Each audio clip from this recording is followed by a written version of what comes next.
Grazie, buonasera a tutte voi e a tutti voi, a tutte le amiche, gli amici che hanno anche deciso in prima persona di spendersi in questa campagna elettorale come candidate e candidati nelle liste che compongono un'alleanza che mette insieme il centrosinistra, così come l'abbiamo conosciuto anche negli anni passati, insieme a liste civiche che si presentano con donne e uomini che per la prima volta si confrontano in molti casi con la sfida delle elezioni. Un ringraziamento a Emiliano Deiana, al presidente dell'ANCI, in questo caso come militante politico che milita nel nostro campo di forze, e un ringraziamento, visto che penso dai numeri che non ci siano solo candidate e candidati, a tutte le persone che hanno accolto l'invito alla giornata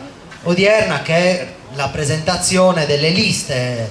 Il nostro vero problema come Sardegna è un diffuso e distribuito e omogeneo sviluppo in tutto il territorio della Sardegna. Questo è l'elemento che i dati ci dicono essere il vero problema. Semmai è come avvicinare anche in termini di trasporto, con un treno, non dico velocissimo ma non lento come quello odierno, Cagliari a Sassari. E perché no? Ovviamente Sassari Oristano e Cagliari Oristano a Nuoro e a Olbia. Cioè come invece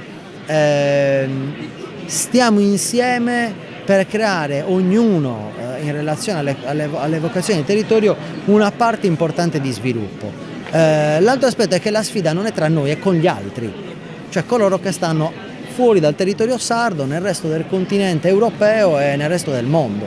Cioè la vera sfida non è tra noi e non è una partita che si gioca solo all'interno del perimetro dell'isola, è una partita che si gioca nel rapporto più stretto tra noi, di collaborazione tra i territori della Sardegna, di diffuso sviluppo sul territorio in relazione al confronto col resto del mondo. Sulla sanità, rivedere l'ho detto più volte, penso a un sistema territoriale diffuso sul territorio, articolato sul territorio della Sardegna, che possa determinare anche le cure e l'assistenza soprattutto per i lungodegenti nel territorio dove si vive, in modo tale che anche questo sia un pezzo di costruzione di sviluppo e di occupazione.